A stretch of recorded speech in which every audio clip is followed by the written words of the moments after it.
Please don't.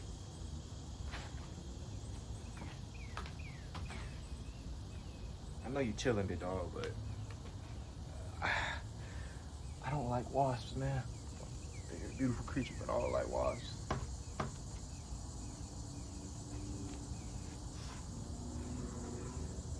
Today, I just want to share a story and perspective from just my own experience in life.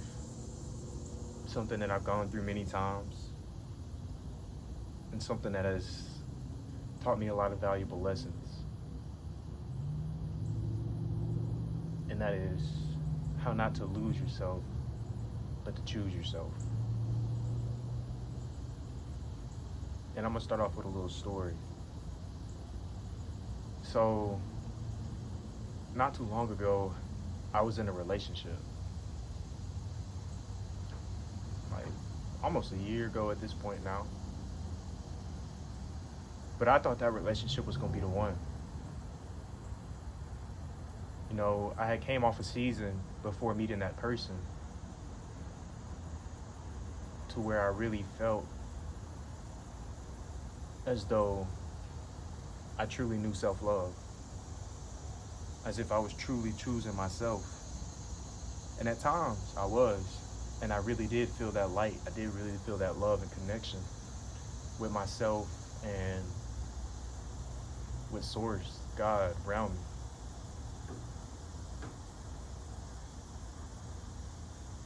But it turned out to be another lesson. In that relationship, looking back now, I chose to give myself more than I had.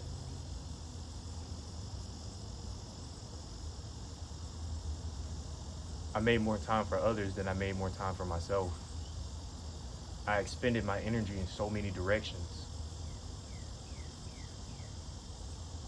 And I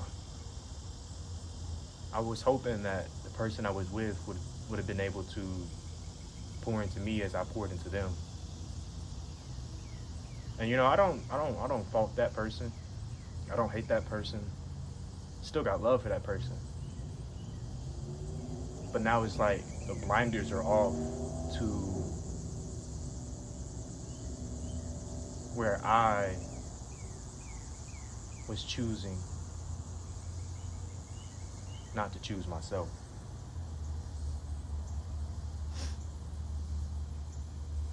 There was a lot of times in the relationship to where I did try to choose myself. You know, and I'm gonna be honest, like me, one of my biggest struggles in life was having a lustful spirit.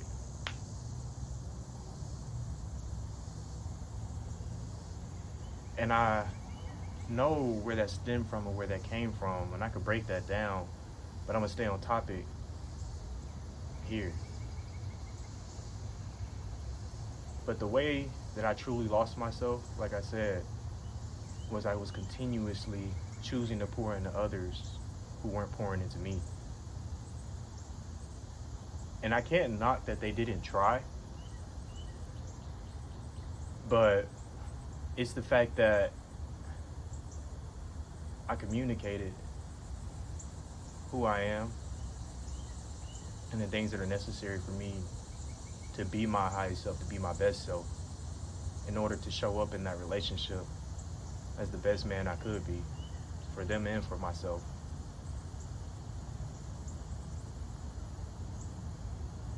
It was tough dealing with other people's pains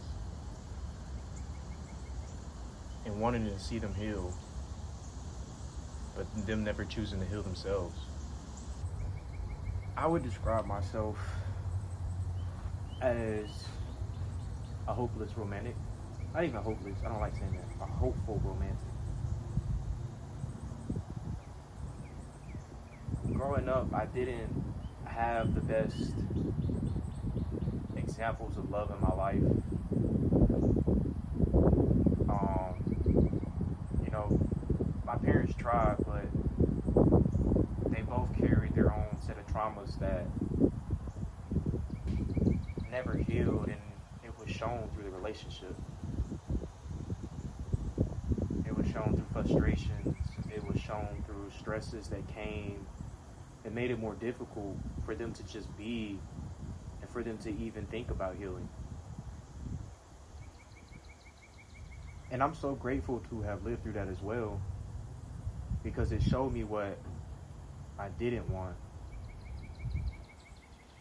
in order to know what I could receive. So that has always made me a hopeful romantic.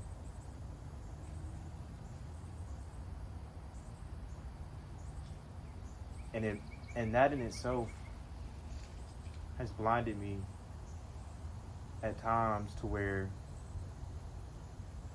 I wanted to love somebody through their pain, even though I could see they weren't ready to face it themselves. And there were signs that I ignored out of love. You know, that person has told me before that one of their patterns was running from problems, that they had a habit of it, that they had struggles facing it. And at that time, I thought I was sent into that person's life to show them how to face those, to show them how to love themselves. Because my journey has been one of growth, forgiveness, love, patience, persistence.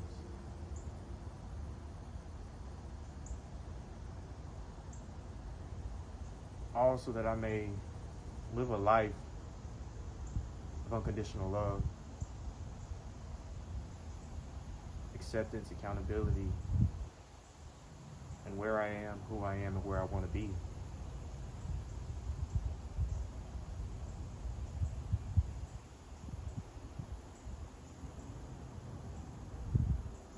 And even now, I wouldn't change that relationship. I wouldn't go back and say I wouldn't do it. That's not how I think. It's not my process.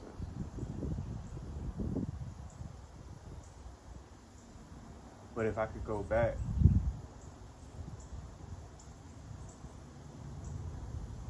I would tell myself to choose myself. Because in the times where I didn't choose myself is where I lost myself the most. In that relationship, I ended up cheating. And I'm gonna give you the rundown of where I was and how I became so lost in myself that I chose something that was out of character for me. Because even though I had a lustful spirit, I was still one for loyalty, honesty, transparency.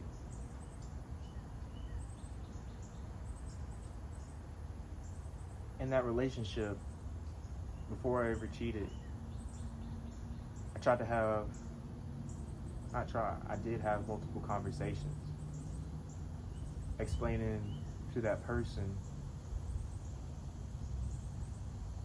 you know, where I'm healing, what I need from the relationship, where I was at my time in that life. And they would always respond in their words with understanding, but their actions didn't show the same strength of the faith in their words that they were telling me.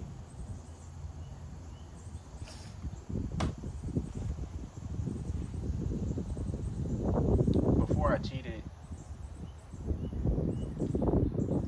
I tried to end the relationship 3 different times, knowing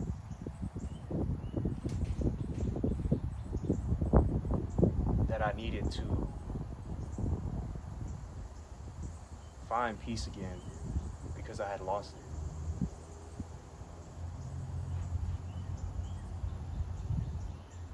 And And I thought it was love because every time I would have those conversations with that person, explain to them where I'm hurting, explain to them what I needed in order for me to regain that peace and regain who I am to be able to stay in this relationship with them and work with them.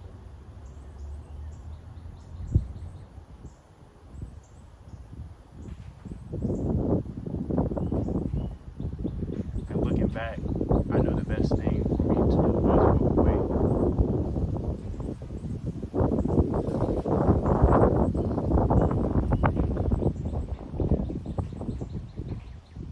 But it was every time that I would try to walk away that they would tell me all kinds of things and literally stick to my space so that I had no other choice but to break down and cave into continuing on to this relationship. And when I say that, I mean I would try to break up, and then there'd be words such as, you know, if you do this, you'll never find somebody like me.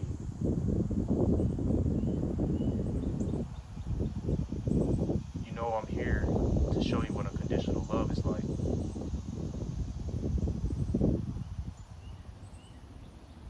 You know, we're meant for each other.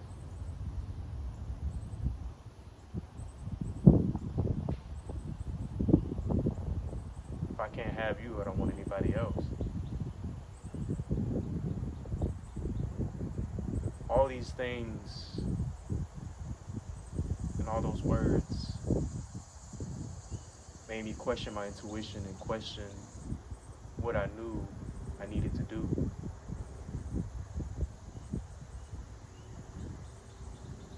Because even though I was hurting in the relationship, I was still in love. Not with myself, but with the love that somebody else promised for me. And again, like I said, like, there is no love, there's no hate, there is no anger or frustration towards them. Honestly, I thank them. Because I've been broken many times in this life as a man. And in those times to where I was broken,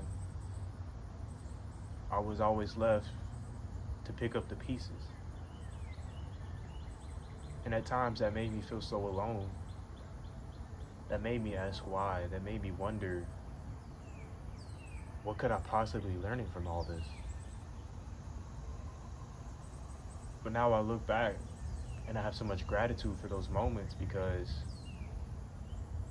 they defined me. They allowed me to start over, recreate, expel a version of myself that was no longer aligned with where I wanted to be and where I was going. Every time I was broken, I would shed skin, I would shed traumas, I would shed hurt, and I would be forced to heal. And that's the scariest thing. Because I've learned that nobody else is going to heal you except for you. If you really want peace in your life, if you really want fulfillment and joy, happiness and abundance, it all starts with you. And that was the greatest thing to learn, because it showed how much power you can have within yourself, for yourself.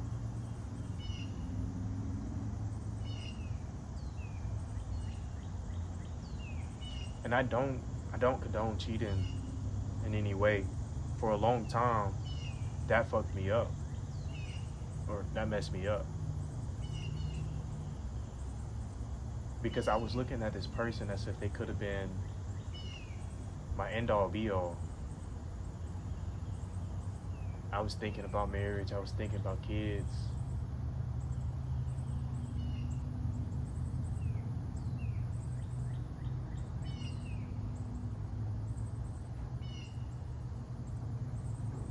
But the levels of maturity were different.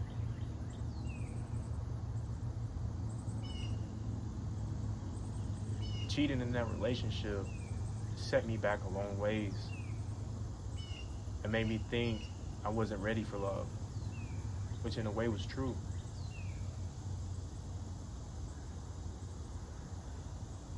But then I started to think about how I handled that too. Because I ended up telling that person, like 2 days after I did it, that I cheated on them.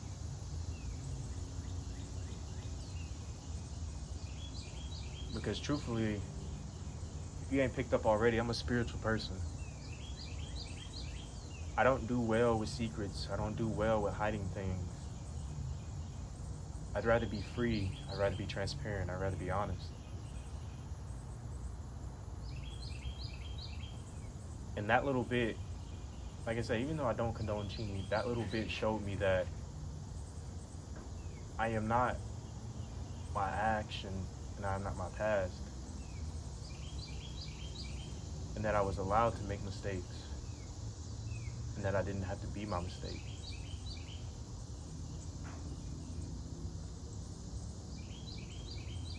I understand people cheat for different reasons. And I look back and I see that my reason was that I didn't love myself. That I secretly wanted to be out of that relationship. Be out of that turmoil of giving so much and not feeling understood, not feeling seen. And seeing the person, but not accepting who they were and what was brought to the table.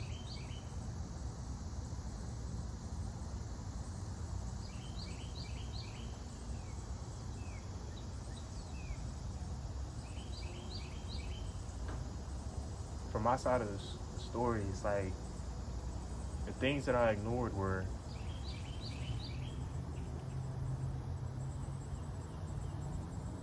they were just as lustful as I was. They had just as much trauma as I did. And they were still working on loving themselves as I was. And continually am.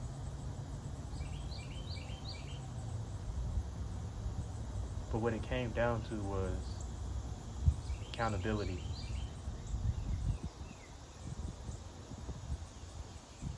How many times are you gonna show up for yourself even when you don't know yourself? To be able to say that the things that you did while you weren't in tune with yourself were not okay, but at the same time they don't define you. To show up and let your darkness be seen